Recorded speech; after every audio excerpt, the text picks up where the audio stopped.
All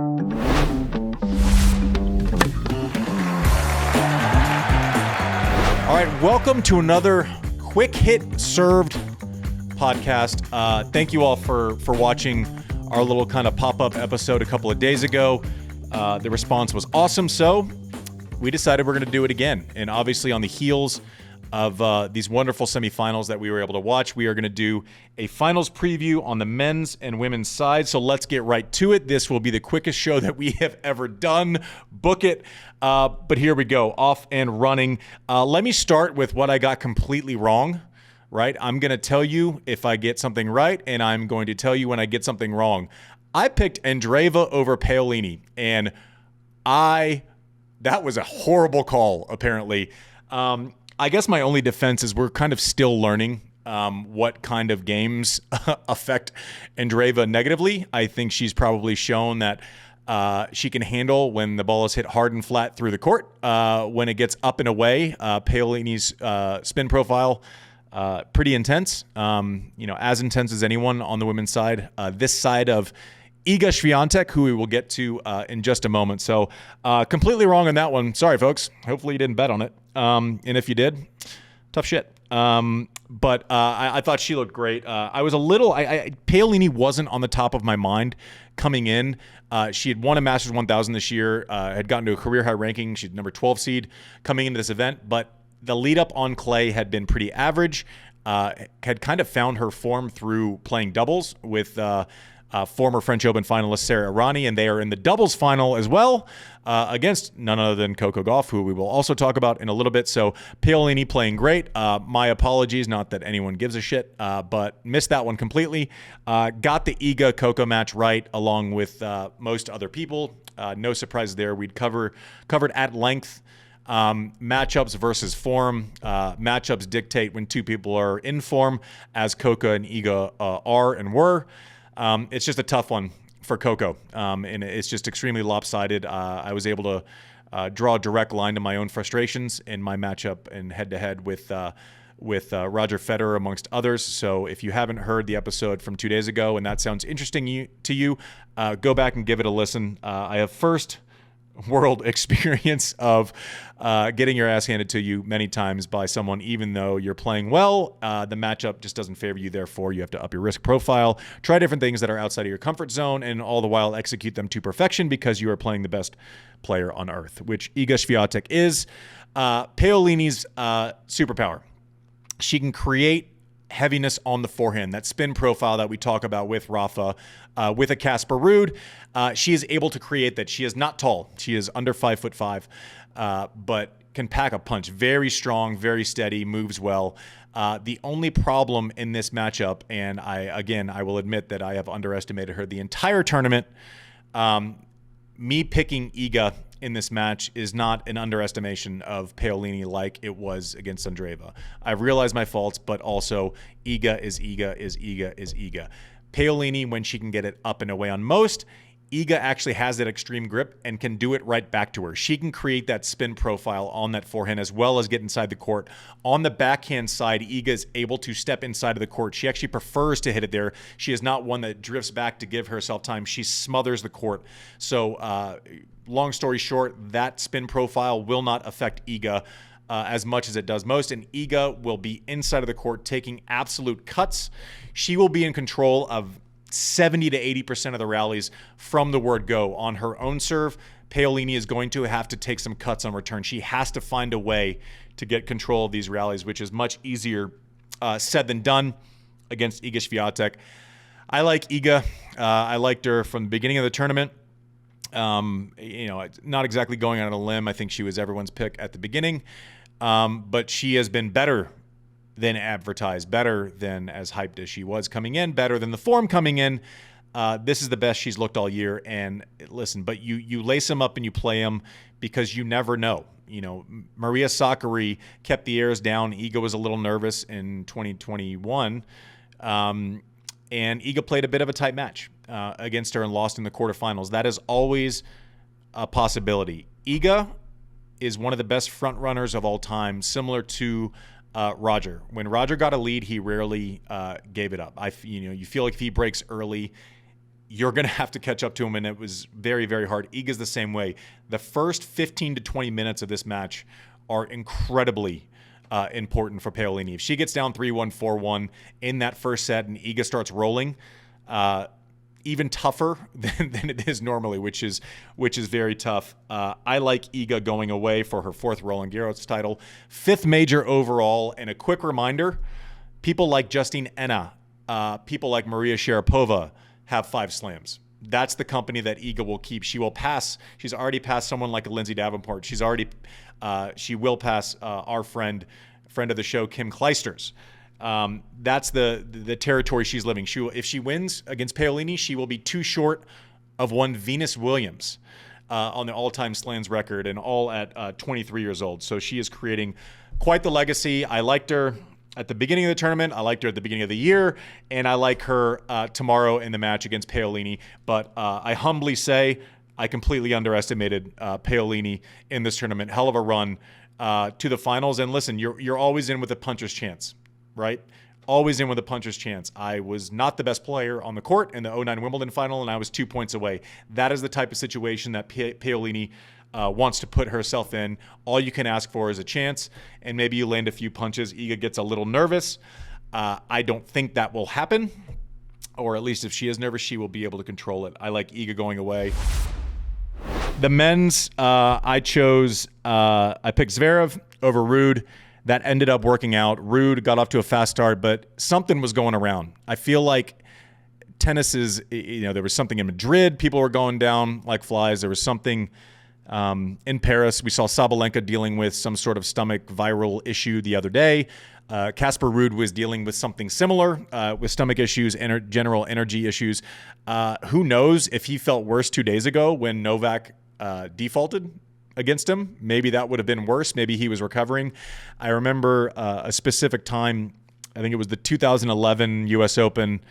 I played my 3rd round, got sick where too much info, but I couldn't get myself off the toilet for a couple of days, but it rained 3 days straight as I was sick. I don't know that I could have played my match. I was supposed to play David Ferrer, who is not who you want to play when you're playing well. Anyways, 3 days later, I went out there. I was cramping in the 4th set. I cramped after the match, but got through it. That was the good news. Bought some time, won a match. The bad news is that as bad as I felt against Ferrer, I had to turn it around in less than 24 hours and play some guy named Rafa Nadal, and I think he beat me 2-0-1. It was a beating that we should have hid all the women and children from watching that. It was just too violent to see. But who knows if he was bad a couple of days ago. Bought himself some time, wasn't enough time. Zverev was dominant. First serve percentage was down in the first set, lost at 6-2. I think it was 44%. Second serve, I think it was 61%. And then he was back to normal Zverev above 70% in sets 3 and 4. That makes a massive difference. He will have to serve at the normal Zverev level. I think it was 74% for the season, which is one of the more impressive serving stats that I've ever heard for someone who serves, 130 plus consistently. Absolute joke. Has brought a service tossed down. Jim Courier did a great side-by-side during the telecast today showing Zverev's ball toss in 2020, and it was threatening to bring rain. He's lost almost 2 feet on average of his ball toss, which has created a lot more consistency. The timing doesn't have to be quite as good. So Zverev rolling into the final, and then we had the match we wanted, that we were waiting for, and it is so nice when there is hype going into a matchup. I called it a heavyweight fight, like Tyson in the late 80s, that sort of electricity. Sinner, current, your new number 1 in the world, versus that old former number 1 has been at 21 years old, Carlos Alcaraz. 5-set thriller.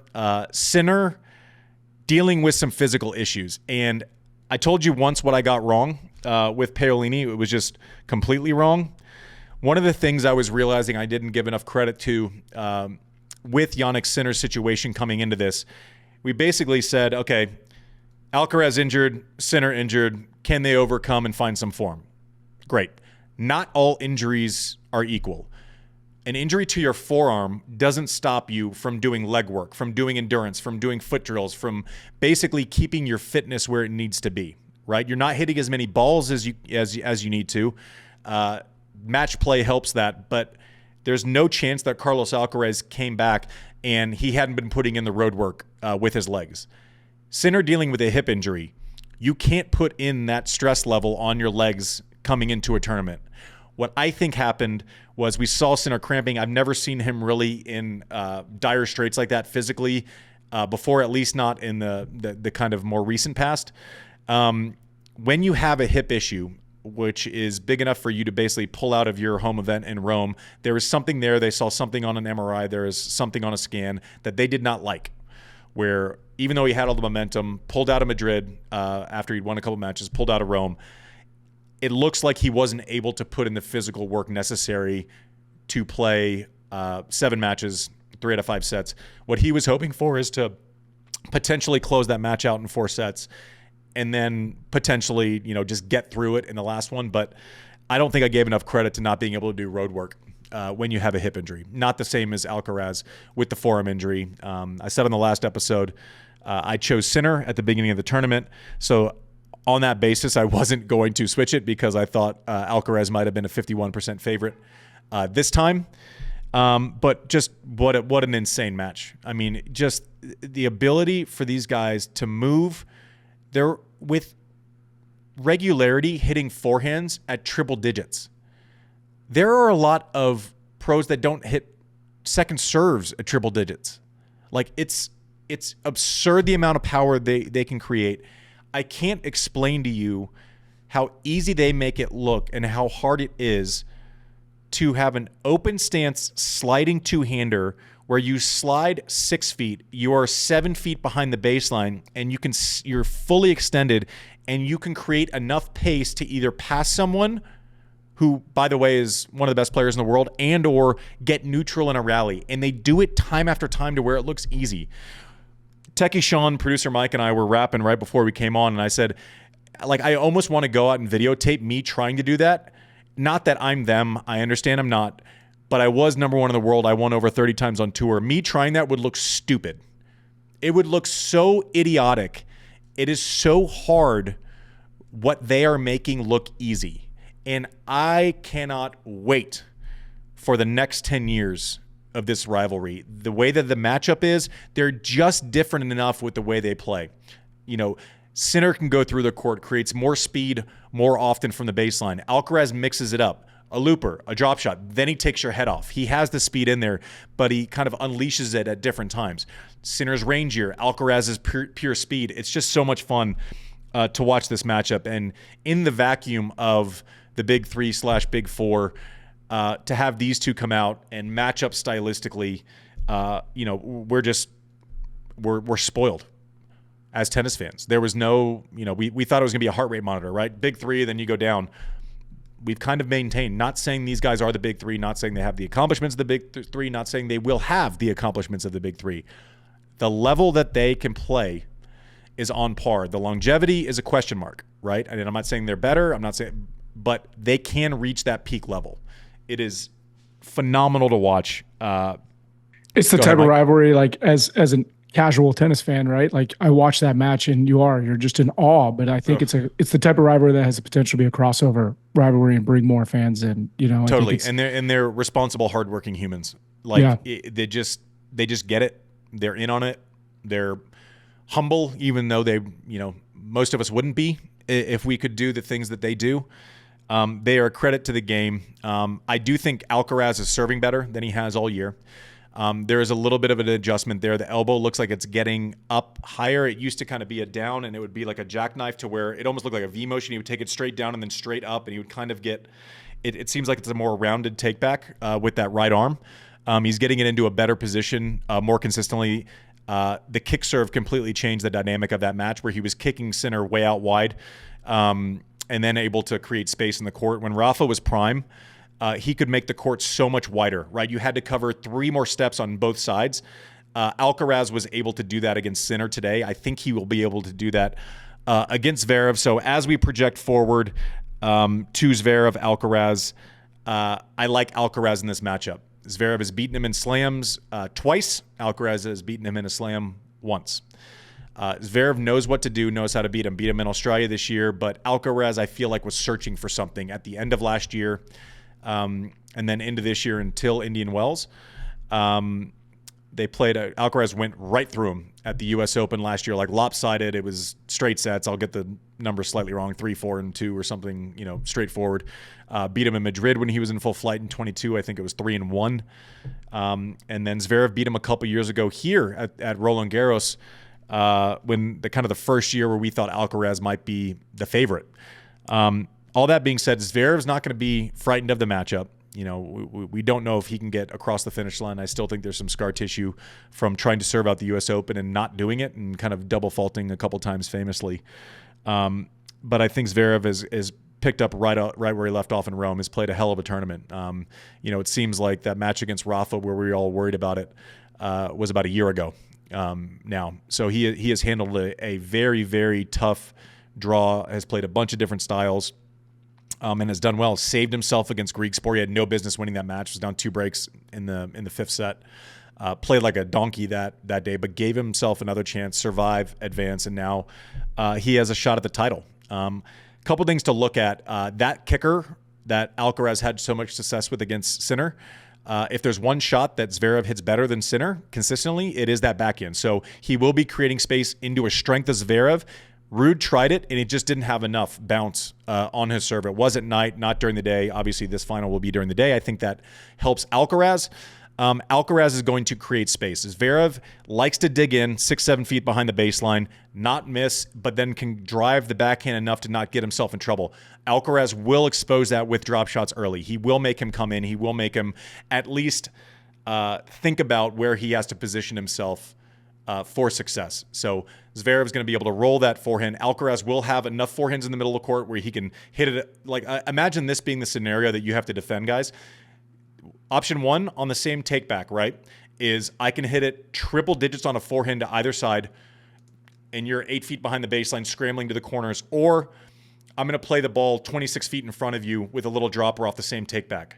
People don't understand how hard that is, and you have to literally recognize it in a 1/10 of a second, a 1/5 of a second, and then run, and then that's where you start the defensive play. And that happens over and over and over and over. I don't think people understand how hard this game is and how quickly you have to make decisions. That's crazy. That'd be like if you were a batter guessing if it was a fastball or a curveball from Randy Johnson and then having to actually run before you hit it and make the decision ahead of time. It would be like if you chose the wrong pitch and it was an out instead of a strike.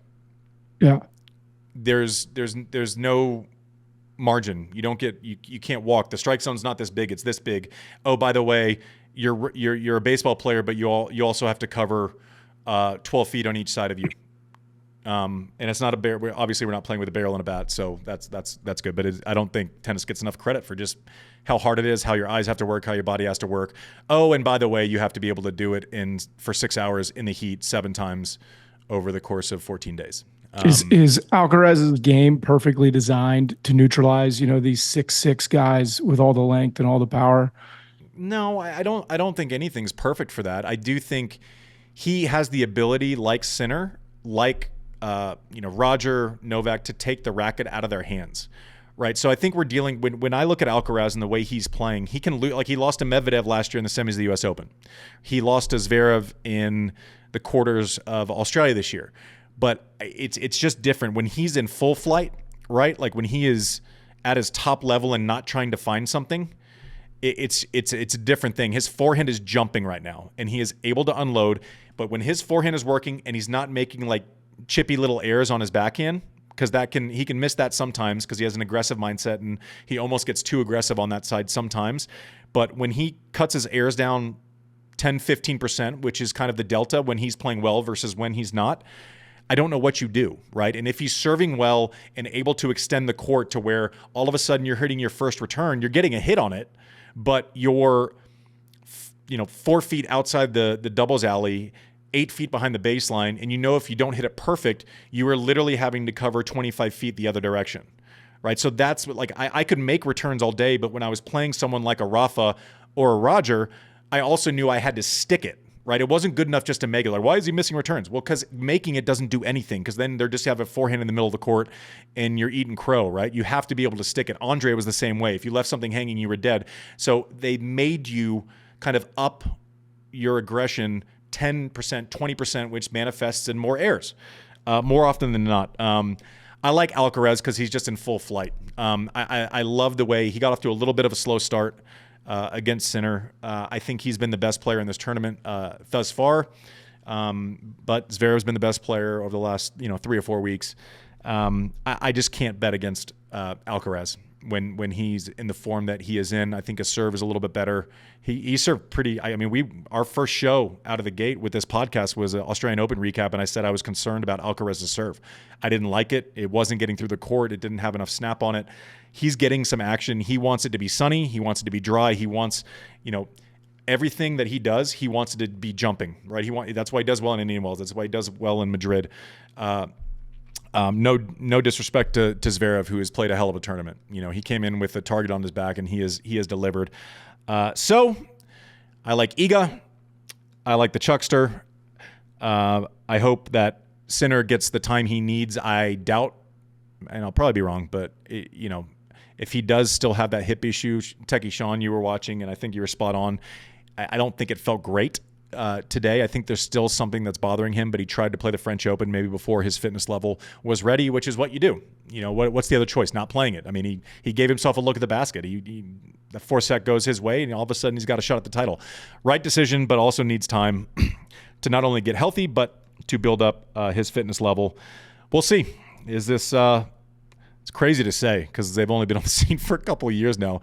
Is this Grand Slam number 5 for Iga? And is it Grand Slam number 3 for Alcaraz, who, oh, by the way, is the youngest to ever make a Grand Slam final on every surface? So let that settle in. On the heels of we'll never see anyone compete with the statistics of the big 3. Well, guess what?